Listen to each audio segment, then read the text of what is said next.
Shija Miss here. I'll be continuing the figures of speech part 2, in which today we are going to cover up nearly 11 figures of speech. In my previous video of figures of speech part 1, I had covered up 10 figures of speech. Now let's continue with the same topic, covering 11 figures of speech in today's lecture. The first being today is litorts. Now what is litorts? In litorts what happens, a positive idea is mentioned in a negative way, यानी कि एक positive idea जो रहता है, एक like the good thing of what ever it is said in a negative way. Like for example, she is not a bad girl. Actually positive idea है कि she is a good girl, but हम लोग को negative way में बता रहा है, that is she is not a bad girl. यानी कि लिटॉट्स में क्या होता है, मतलब negative words like no, not use करेंगे पॉजिटिव आइडिया को एक्सप्रेस करने का. That is a different style of having the poetic effect. It's a different way of writing figures of speech and to enhance the beauty of the poem. See the next example. This city is not small in measure. This city is not small in measure. Not small का मतलब क्या है, big. यानी कि positive idea जो बताना चाहते हैं कि सिटी बहुत बिग है, उसकी जगह पे हम लोग बोलेंगे this city is not of small major. Now that is what about litorts. Let's continue with the next one, exclamation. Now in exclamation, you all know about exclamatory sentence. That means a feeling or an emotion is exclaimed out. The easiest figures of speech you can say in the, why? Because you have to just see there is an exclamatory mark in that sentence. It is an exclamation. As I told you, the way of explaining it is a feeling or emotion is, a strong feeling or emotion is exclaimed out. See that example, first one. I wonder where lies my path, and see there is an exclamatory mark. So this is exclamation. See the next one. Excitement sure, but also fear. Again if you see here, there is an exclamatory mark. A kind of a emotion is exclaimed out. That figure of speech is exclamation. Is it easy? Now let's go for the next one, that is interrogation. What is interrogation? It's a simple way of stating a statement in a rhetorical question form. What do you mean by rhetorical question? यहाँ पे हम लोग expect नहीं करते कि आगे वाला उसका आंसर दे. It is our way of saying a statement in question form where in the answer is in itself either yes or no. That is the way of, that is the interrogation. That is figure of speech. Interrogation means it is a rhetorical question is asked or is used for a statement purpose for poetic effect. Example C. How can you forget the glory of God? See there is question mark. It's also again easy to recognize because ending with a question mark, it is an interrogation. So how can you forget the glory of God? It's a way of stating that you can never forget the glory of God. That's what it is. So it's in itself is a statement, but put up in a question format where you are not expecting an answer. See the second one. Am I my brother's keeper? Again it ends with a question mark. So this is an interrogation. Okay, next we'll go for climax. What is climax? It is series of ideas are used in increasing order. जो ideas जो है वो increasing order में, यानी कि पहला छोटा, उससे बड़ा, then उससे बड़ा, like that, big, bigger, biggest, like that, small, smaller, smaller. The ideas are arranged from increasing order. See the example. I came, I saw, I conquered. See this is said by Julius Caesar. So it is I came. See that I came, I saw, I conquered. The ideas are arranged from small to bigger. So that is what the climax is. See the next one. Head high and proud and happy. Head high, proud, happy. See ideas are arranged from small to bigger. So whenever ideas are arranged from increasing order, it is known as climax. The next we will go for anti-climax. Now very easy. If you have understood climax, anti means always opposite. So opposite of climax. So opposite of climax क्या होता है? Ideas are arranged in decreasing order. यानी कि पहला बड़ा रहेगा, फिर उससे छोटा और उससे सबसे छोटा. Like that. It in decreasing order.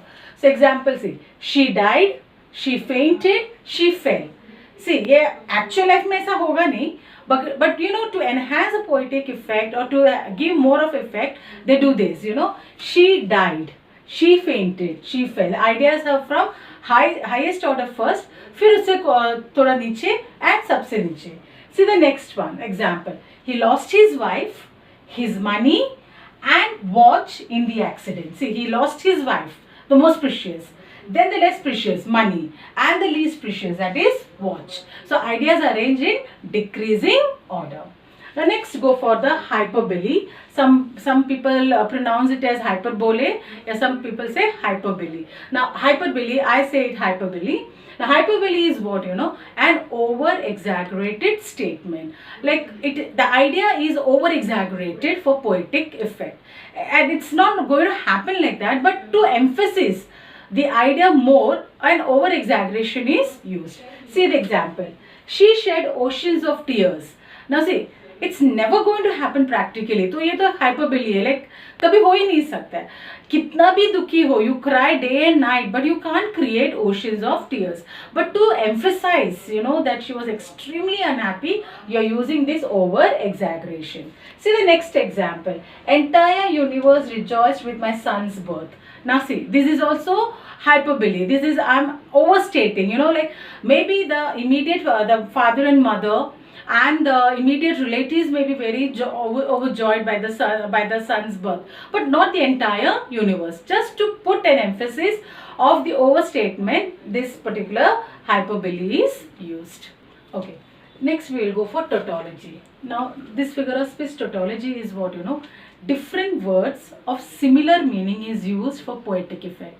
यानी कि सेम मीनिंग का 2 या 3 words, different words of same meaning is used. See the example. See, there is fear and insecurity everywhere.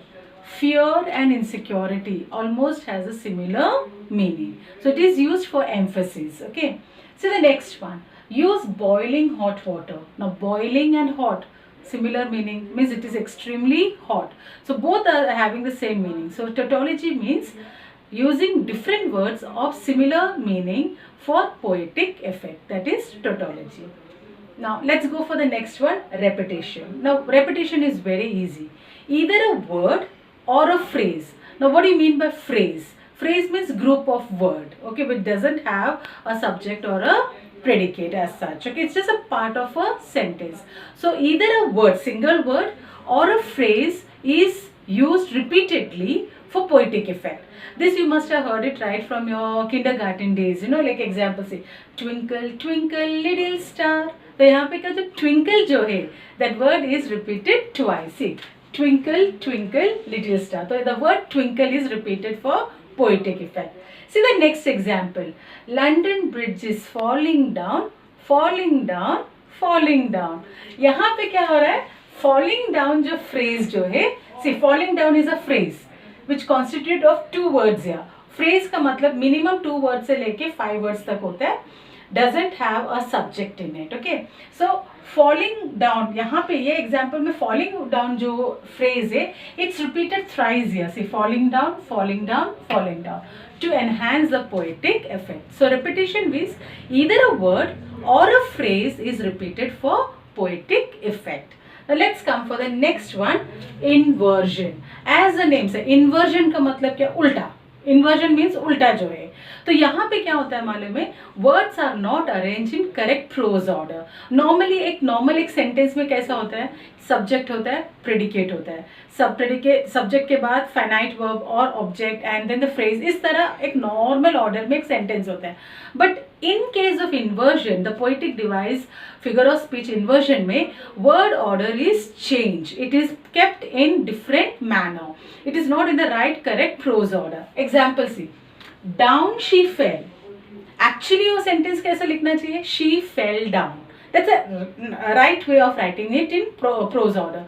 But here what we have done? Down she fell. उल्टा पुल्टा करके हम लोग ने word को इधर इधर arrange किया. So down she fell is a inverted form. So here it is inversion. See, when it comes for explanation part, you have to rewrite its correct prose order also. Like you have to write the correct prose order is she fell down. See the next example. 10,000 saw I at a glance. Now again here the prose order is not right. The correct prose order is I saw 10,000 at a glance. The right way of writing this sentence could have been I saw 10,000 at a glance. But for the poetic effect, to enhance the poetic value, the inversion, the figure of speech is used in which the words are not arranged in correct prose order. 10,000 saw I at a glance. Okay, let's start with the next one, alliteration. Now, what is alliteration? In alliteration, what happens? You know, the sound of a letter. In English, we say consonant letters जो होते हैं. Like we have alphabets. So उसमें consonant होता है, vowels होता है. Now vowels are A, E, I, O, U, and all the other letters are known as consonants. तो consonants का जो letters का जो आवाज, see this is very prominent, you should be knowing. The sound of the letter, not the letter is repeated. The sound of the letter or the sound of the consonant is repeated. That is alliteration. And don't get confused between repetition and alliteration. Repetition में पूरा एक word and पूरा एक phrase repeat होता है. Alliteration में it is the sound of consonant. Hindi and Marathi we can say that व्यंजन जो बोलते हैं ना क क ग, that one उसका sound अगर repeat हो रहा है, so that figure of speech is known as alliteration. See this example. She sells seashells in the seashore. Now in this entire sentence you will hear the sound of S, sh and sir. So she sells seashells in the seashore. So the sound of S is repeated. So that sound of S, you cannot write the letter S is repeated. That's wrong explanation. The sound of S is repeated for poetic effect. So the next example. He knows nothing of it. Now यहाँ पे देखा जाएगा, those who goes for letter K is repeated या letter S is repeated, doesn't work out over here. If you see here, he knows nothing of it. In this way, K is silent. The sound of N is prominent. So in this case, what is the sound of N is repeated for poetic effect. So please understand, alliteration means the sound of a consonant or the sound of letter is repeated for poetic effect. Now let's go for the last for this today's lecture, assonance. Assonance is a tool of device wherein, you know, the vowel sound is used for poetic effect. Vowel sound is prominent in the writing of these poetic things. Examples here. Optimist offer opportunities. Optimist offer opportunity. The sound of O is prominent in this. So sound of vowel जब repeat होता है, इसको हम लोग assonance बोलते हैं. Say alliteration, assonance, understand. Alliteration is for consonant, that is B, C, like that, you know, all the other words. Whereas assonance means sound of vowels जो रहता है, या हिंदी मराठी में हम लोग जो स्वर जो बोलते हैं, that is आ ई, उसका जो sound जो रहता है उसका repetition होता है, तो उसको हम लोग बोलेंगे assonance. So assonance is what? The sound of vowel producing, or the sound of vowel is prominent in a sentence, then that poetic device is known as assonance. See here, optimist offer opportunities. The sound of O is prominent in this. See the next example. Men sells wedding bells. The sound of is there. See here, men, sells, wedding, bells, So sound of is prominent in this. So here the vowel is there. So that is assonance. I hope you all have understood this particular lecture. Do keep in mind to watch part 1 for figure of speech. Those who are watching this video for the first time, so we will see 10 figures of speech taught in that, and herein I have taught you all 11 figures of speech. And please don't keep this knowledge with you. Just spread this knowledge to your friends and relatives. Tell about this video and also of our channel, that is Srija's English Grammar. Do subscribe, share and like it. Bye. See you all.